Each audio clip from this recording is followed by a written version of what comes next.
Na entrevista do dia com Maria Lídia Flandoli, o impacto da negação do pedido de habeas corpus pelo STJ sobre a candidatura de Lula. Entrevisto Diogo Reis, professor de Direito na Universidade Presbiteriana Mackenzie, coordenador do Observatório da Lei Eleitoral da Fundação Getúlio Vargas Direito de São Paulo e membro fundador da Academia Brasileira de Direito Eleitoral e Político, a ABRADEP. Muito obrigada, professor. Eu que agradeço, Maria Lídia. É um prazer. Professor, o interesse geral é sobre o futuro político do ex-presidente Lula. Perfeito. Então eu quero começar exatamente por aí, como é que fica a situação de Lula após o resultado do julgamento de hoje, quando, por unanimidade, foi negado a ele o pedido de habeas corpus. Perfeito, Maria Lídia.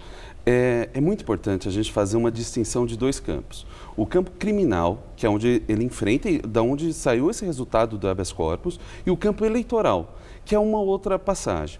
É importante perceber que essa decisão de hoje do habeas corpus, ela se refere ao ex-presidente Lula e à possibilidade de prisão. Ela não se refere necessariamente ao que impacta lá na Justiça Eleitoral, que é a candidatura. É claro que é mais um passo e mais uma negativa diante da via-crucis judicial para se afastar dessa decisão judicial que o condena, né? Ainda que provisoriamente, pois há recursos em jogo. Mas no campo eleitoral, é importante perceber que há vários passos para uma pessoa se tornar candidato. Dentre eles tem um pedido de registro e tem todo um processamento para esse pedido de registro e depois a negativa ou a concessão. Bom, então vamos dar uma paradinha aí, claro, professor, para a gente pegar uma coisa claro, mais assim, que antecede. Um cidadão brasileiro que esteja às voltas com a justiça, que tenha sido condenado e a sentença é prisão, e que ele vai preso, ele pode formalmente formalizar uma candidatura? Pode ser candidato? Pode, Maria Lídia, pode sim. A legislação brasileira, ela veda a candidatura apenas daquele que já foi considerado ficha suja pela Justiça Eleitoral ou ainda... A lei ficha limpa. Isso, que é da famosa da lei ficha limpa. Ou que foi condenado sem possibilidade alguma de recurso pela Justiça Criminal, por exemplo. Então, quando nós tivemos alguns casos, por exemplo, em 2016, teve uma cidade no Espírito Santo que um candidato a vereador fez a campanha quase inteira de dentro da cadeia, com uma condenação provisória, e ele depois acabou sendo eleito. E, aliás, foi o vereador mais eleito daquela cidade, ou eleito com maior quantidade de votos. Era provisória a condenação e, no fim, ele foi absolvido, é isso? O que aconteceu foi que a prisão dele foi antes de esgotar todos os recursos, como é o caso que a gente cogita se acontecer com o ex-presidente Lula. Certo. Então, essa é uma prisão que não afasta a possibilidade de se candidatar. Eu sei que é bem difícil a gente compatibilizar isso. Eu fico imaginando, imagina explicar isso para um estrangeiro. E aí um colega fala, imagina explicar só para um brasileiro, que uma situação não contamina a outra. Mas a verdade é que nós tivemos vários atores que se envolveram nessas questões. Por exemplo, a Constituição veio dizendo que aquele que é condenado, não cabe mais recurso algum, não pode se candidatar. Só que a mesma Constituição diz que só pode ser preso, definitivamente, aquele condenado sem recurso algum. E aí o Supremo resolveu antecipar. Depois de todos os recursos e ao mesmo tempo sem recurso algum. Isso. O que aconteceu é que nós fizemos mudanças pontuais e toda essa matéria ela é fragmentada na nossa Constituição, na legislação. E nós mudamos umas pontas e não um todo. E o que acabou acontecendo? Situações como essa, quando você tem uma prisão, por exemplo, provisória, ou uma condenação capaz até de gerar uma prisão, mas não necessariamente a suspensão do direito político. Bom, então tem a tal história do transitado em julgado, Perfeito. Mesmo tendo que ter essa condenação. Essa negativa de habeas corpus agora, a defesa de Lula vai recorrer ao Supremo Tribunal Federal. O processo vai continuar. Enquanto não estiver terminado, Lula pode legalmente ser candidato.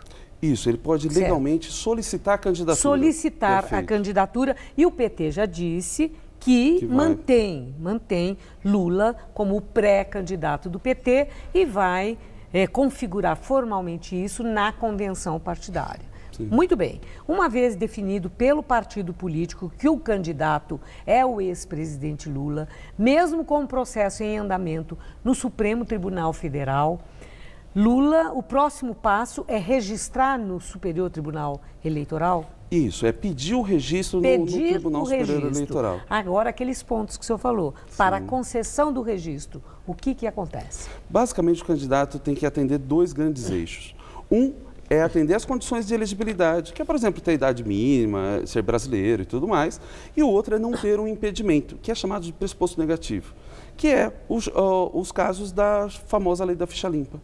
Nessa altura, a Justiça Eleitoral, o Tribunal Superior Eleitoral, vai decidir se o caso dele, se ele atende às condições e se ele não tem algum impedimento.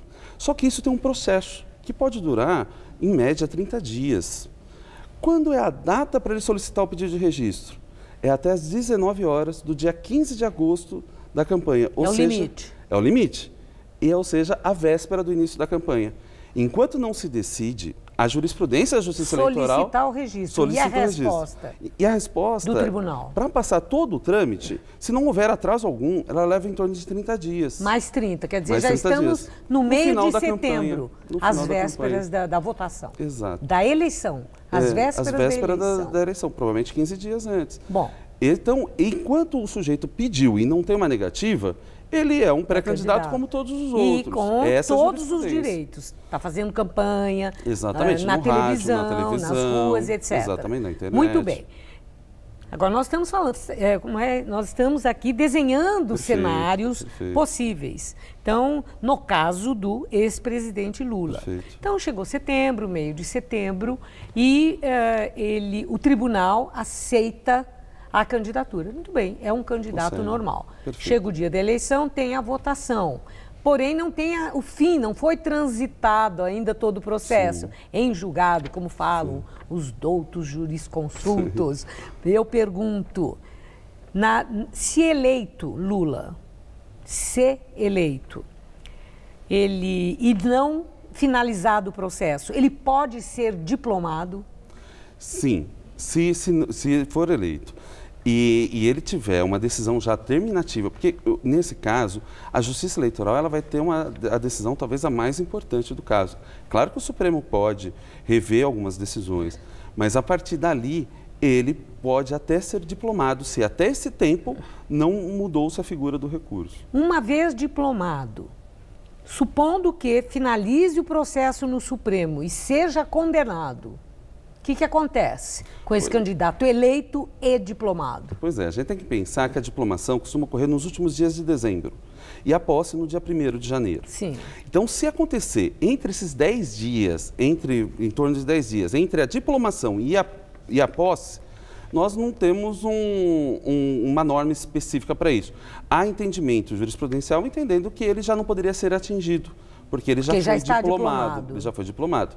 Só que se ele tomar posse no dia 1º de janeiro, ele passa a ser presidente. E todos os processos que corram contra ele, e os processos criminais, se suspendem, voltando apenas após a conclusão do mandato. Ele tem a imunidade chamada imunidade presidencial. Quer dizer, isso somente se tomar posse. Sim, no caso da posse. Se tomar posse. No caso da posse. Diplomado, se termina o processo no Supremo, aí tem uma pendenga judicial porque não há um antecedente que sirva de referência. É isso que o senhor explicou? Exato. Muito bem. Aí nós vamos ver o que vai acontecer. Pois é. Que suspense, professor. Pois é. As hipóteses são várias e por isso que é tão importante fazer esse trabalho de conscientização e de conversa, porque a cada dia o cenário muda e se desenha um novo cenário a respeito disso. Bom, e deixando bem claro aqui que nós estamos fazendo todas essas perguntas diante de uma hipótese eventual de eleição do ex-presidente Lula, considerando o fato de hoje ter sido